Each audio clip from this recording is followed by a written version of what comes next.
Hi, howdy everybody, and welcome to another video brought to you by me, VEG TV. I am the Lizard King, and I can do anything. Providing I don't have SMD chips in it, I could fake it otherwise. Today we're going to work on this radio. This is a radio from about 1979. It's 39 years old, give or take. It's either 78 or 79. I'll flash that up on the screen, and we will both know together. In one of my earlier videos, we have seen this radio before. In fact, it was probably one of my very first videos that I done. I actually had this radio brand new back in the day. My copy, I'm not sure whatever became of it. But it was one of those radios that, it's like, gosh, I wish I had again. So I went on the troll hunt, and a couple of years later, I was actually able to come across one. It's not a high dollar radio, never has, never was, and it's not a peak performance radio. In fact, most Kmart branded radios are deaf, and this one is most definitely deaf. And that's what the video is going to be about today. Hopefully we could waken it up a little bit. I'm not expecting, GE Super Radio 2 kind of performance out of it, but if it's better than a potato, I'm cool. It's a radio that don't get a lot of use. Past week and a half, 2 weeks, I did pull it out of storage. Well, not storage, but off the shelf, out of the closet. And I've been listening to it, ramp up for this video, just to confirm my suspicions that yes, it was deaf. And yes, it is deaf. So without further ado, let's go ahead and tear into it. Let's do a quick light band scan so you can see what I'm talking about. It has dual band antennas, which honestly I don't think really does much. Performance doesn't seem to improve too terribly much with them up or down. AFC on it kind of sucks. It's all original in here. I've never recapped it. In my first video, when we opened it up, we saw that the dial cord not only is fastened to the board itself, but it has guide wheels up on the plastic casing, and I did not feel like restringing the cord just to pull it out to recap it. So at that point in time, the caps looked fine, and I just went ahead and put it all back together. Today we're going to try tune it up and see what happens. Back then I didn't really have a lot of tools. In fact, I had no tools and lacked a lot of knowledge. So I've gained a little bit of both, and hopefully we can peek and tweak this thing somewhat. I have my golden screwdriver ready.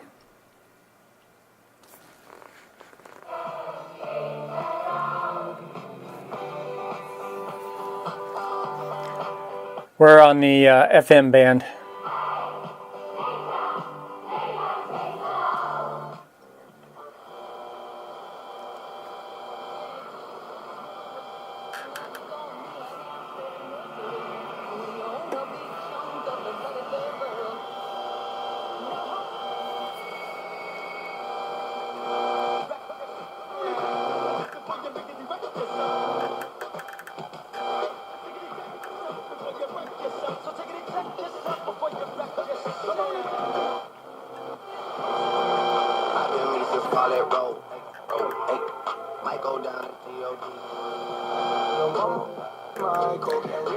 Let me give you an example of the AFC. The AFC is currently off, and then I'll flick the switch,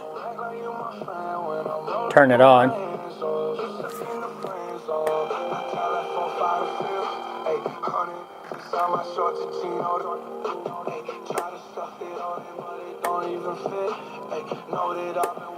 Not too impressed with that.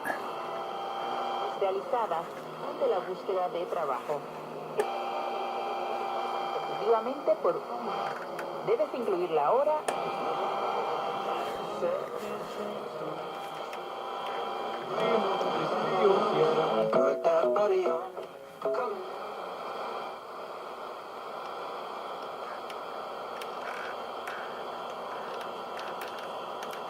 AM is not as good, neither.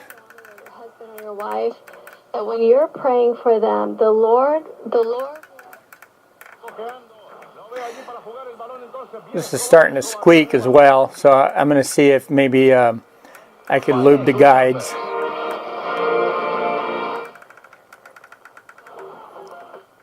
I shouldn't say it's squeaking, it's creaking. An old door or something. Have some fun creating a unique sign for your home. We've been successful because we got a lot of other good players too.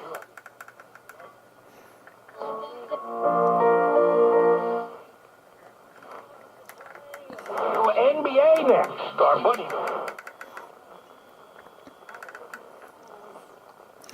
Listen to the static level. That's full blast. Practically no noise floor at all.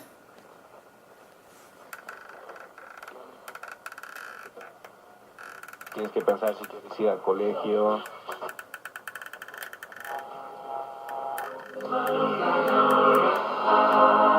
Un mensaje de esta estación. I recognize myself in these things. Now, maybe there's the technology is different, but what I'm seeing.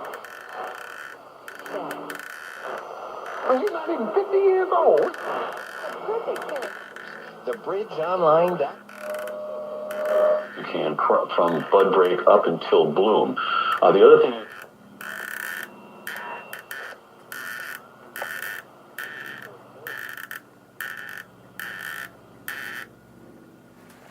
I don't recall that ever doing that before. So, could just be with age or something. Now when we open this up, don't be completely amazed with what you're not going to see. How's that? This is pretty much a big empty shell with not much in there. And it's not even stereo, it's mono, which surprised me when I opened it up. So with that, let's do just that. Alright, let's shoot that whole thing over, because I forgot to hit the record button on the video camera, or I didn't hit it hard enough. I am reshooting this scene all over again. So if I don't sound too excited about this, then we know. What I was telling you is this right here is supposed to be the FM antenna lead. It's going to chassis, or it's going to ground. This is supposed to be battery. It's actually going to the antenna. I have an antenna pad down here that's not populated. Following it around, it appears that it comes up here to this coil and then goes into this antenna network. Now I do know in some FM radios they will have a coil that the rod goes through, and it's very plausible that that wire should actually go here and not to this jumper. But I could be wrong. That jumper actually looks like it goes to a switch, which very well could go to this switch, which is the band selector. So let me demo that all over again. I have the radio plugged into the isolation transformer, and I have it on AM. And if I touch this, you can hear no gain. Or actually, maybe I'm in FM. I'm in FM.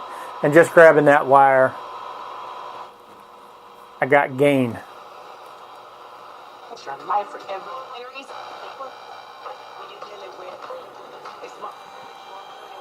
So, what was connected to the rod? Nothing. What's connected to the battery?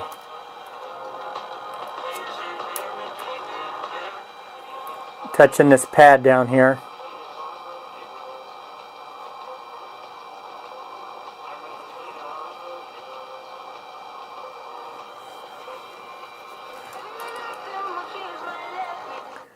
So, and I think I'm going to recap it now that I have access to this board. There's not that many electrolytic capacitors. 1, 2, 3, 4, 5, 6, 7. So shouldn't be too terribly hard to do it. Board is covered in wax, so I'm getting wax all over my hand. I don't want to get wax all over the case. The radio is in really, really mint condition, and I have no desire to goof it up. I went ahead and cleaned up this board a little bit. I know I probably didn't show it before, but this thing was kind of slimy and wax.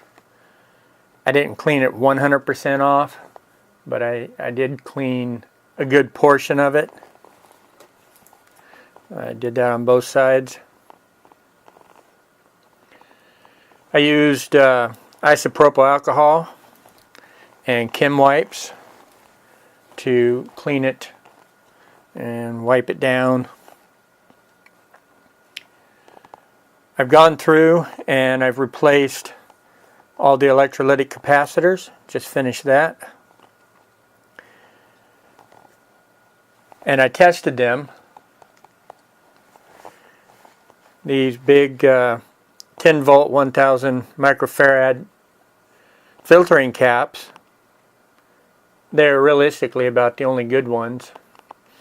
They read like around 1.2 microfarads right in there. Still could have used them for a little bit longer, but I'm glad that we went ahead and changed them out just the same. It was after that everything else sucked. I have a 30 microfarad capacitor here. I didn't have a 30 microfarad in my collection, so I went ahead and replaced that with a 33. So it should be fine. I'm not anticipating any major issues. These 10 microfarads, however, they read, actually I got two of those, I don't know what I'm showing you. They they read 22 microfarads. I have 2.1 microfarads, and they were reading, around 200 nanofarads. So kind of dry. I need to rebuild my Heathkit condenser checker, or just buy another one, solid state jobby, and so I could test these and see how leaky they are. I was going to lubricate these just for GP since I'm here. However, these two items are sealed units, so I don't think I'm going to mess with those. This one is open air. This is the AM/FM band selector. So I'll squirt that just for GP. Since I've never really had any issues out of those, I'm not really going to worry about it. This is a radio that's not going to see tons and tons of use. I'll dig it out of the closet and use it from time to time. This one will definitely stay in my personal collection. So now the next thing, outside of cleansing that of its silly soul, I'll put it back in the radio, and then we'll go ahead and tune it up. Before tuning it up though, I want to see how the radio is going to respond, and I don't have a control test, so that kind of sucks. See how the radio performs just with the capacitors, electrolytics replaced. Still need to rewire the rod antenna, move this over to where the battery terminal's at, and move that over there and be done with it.